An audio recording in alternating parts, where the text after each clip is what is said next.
Vaccine हमारे पास आ चुकी है अब, और यहाँ पे वैक्सीनेशन स्टार्ट होगी 16 को सैटरडे को मॉर्निंग में, बिकॉज पीएम उसको इनाग्रेट करेंगे ऑनलाइन। तो स्टार्ट स्किम से होगी। जम्मू जीएमसी मेडिकल कॉलेज में एलजी इनाग्रेट कर रहे हैं, तो यहाँ पे हम उनको वॉच करके 16 मॉर्निंग हमें भी स्टार्ट करनी है। क्या इंतजामात किए गए हैं, किस तरह से रहेगा सारा प्रोसेस? जो गवर्नमेंट के एसओपीज़ थे, स्टैंडर्ड ऑपरेटिंग प्रोसीजर्स, उन्होंने ले डाउन किए हैं कोविड वैक्सीनेशन के लिए। कितने लोग होने चाहिए, कितनी स्पेस होनी चाहिए, जैसे एक कमरा लगाने के वास्ते, ऑब्जर्वेशन रूम 5-6 बेड के वास्ते, बिकॉज हर पेशेंट को वैक्सीनेशन के बाद आधा घंटा ऑब्जर्व करना है। वो हमने सारे प्रोटोकॉल फॉलो किए हैं जैसा गवर्नमेंट ने एडवाइस किया था, और उसके बाद वो सब कोविन पे अपलोड करना है।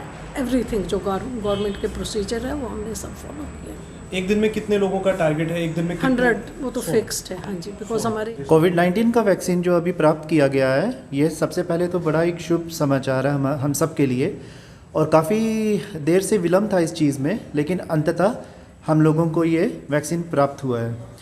ये वैक्सीन फेजेस में लगाया जाएगा। पहले फ़ेज़ में हेल्थ केयर वर्कर्स और फ्रंटलाइन वर्कर्स को कवर किया जाएगा। 0.5 ml डोज़ है इसकी वॉल्यूम, और वो डेल्टॉइड रीजन में यहाँ पे इंट्रामस्कुलर लगाया जाएगा। नॉर्मली जितने भी वैक्सीन्स हमारे पास पहले आ चुके हैं बाकी बीमारियों के लिए भी, वो सब वैक्सीन्स के लिए जो प्रोटोकॉल्स फॉलो करते हैं वही कोविड-19 की वैक्सीन के लिए फ़ॉलो किए जाएंगे। इसका मतलब ये है कि आलमोस्ट सारे जो मानव हैं, इंसान हैं, वो सारे इसमें कवर होंगे, एक्सेप्ट फॉर जो कोमॉर्बिड, जिनको साथ में कुछ और भी रोग है, विशेषतर वो वाला रोग जिससे इम्यूनिटी सप्रेस होती है, और प्रेग्नेंट फीमेल्स, उनको इस चीज़ से दूर रखा जाएगा just for precautionary major. Government के इंतज़ाम बहुत ही सेटिस्फैक्ट्री हैं, और इसके लिए हमें 3 कमरे चाहिए। सबसे पहला वेटिंग रूम है, उसके बाद वैक्सीनेशन रूम है, उसके बाद ऑब्जर्वेशन रूम है। ऑब्जर्वेशन रूम में बेड्स लगाए जाएंगे, और वहाँ पे 30 मिनट कम से कम, 29 मिनट्स नहीं, 30 मिनट्स फुल उस इंसान को, उस पेशेंट को, उस बंदे को ऑब्ज़र्व किया जाएगा for want of any adverse reactions. और इस वैक्सीन के साथ एडवर्स रिएक्शन किट भी है एक, ताकि ईश्वर न करे अगर ऐसी कोई स्थिति आती है तो उससे निपटा जा सके। और ऐसी स्थिति जो है वो बाकी वैक्सीन्स में भी उतनी ही फ्रीक्वेंसी है जितनी इस वैक्सीन में है। उसमें कोई मतलब इसकी जो सेफ्टी है और एफिकेसी दोनों टेस्ट करके ही ये हमारे तक पहुंची है। है कि जो लोग ऑलरेडी बीमार हैं या पेशेंट्स हैं, उन पर कब ये शुरू होगा और उसका क्या प्रावधान है? उनको इस चीज़ से थोड़ा दूर इसलिए रखा गया हुआ है क्योंकि उनकी जो इम्यूनिटी है, रोग प्रतिरोधक क्षमता जो है, उनकी capacity to fight against the disease वो थोड़ी ऑलरेडी कम होती है।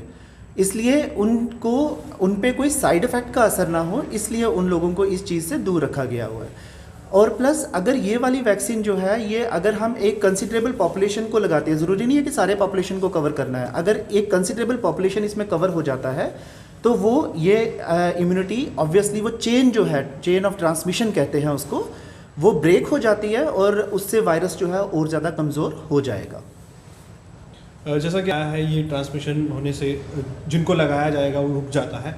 उसके बाद जब हेल्थ वर्कर्स हैं, उसके बाद जब दूसरे लोगों का टर्न आएगा, उसमें कितना इंतज़ार करना पड़ सकता है? ये फेज़ है 1 महीना। 2 फेजेस के बीच में कुछ समय ये निर्धारित किया जाएगा। और इसमें एक चीज़ और मैं बताना चाहता हूँ कि 2 डोजेज़ में लगेगी ये। 3 से 4 हफ्ते की दूरी है।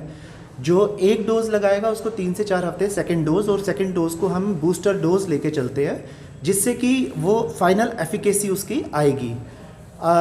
एक चीज़ और ऐड करना चाहूँगा इसमें कि ये वाला जो वैक्सीनेशन है, ये ऐसा नहीं है कि आज लगाया और कल से असर दिखाना। इसके असर को का इंतज़ार करते करते भी हमें कम से कम 1 से 2 महीने लग सकते हैं।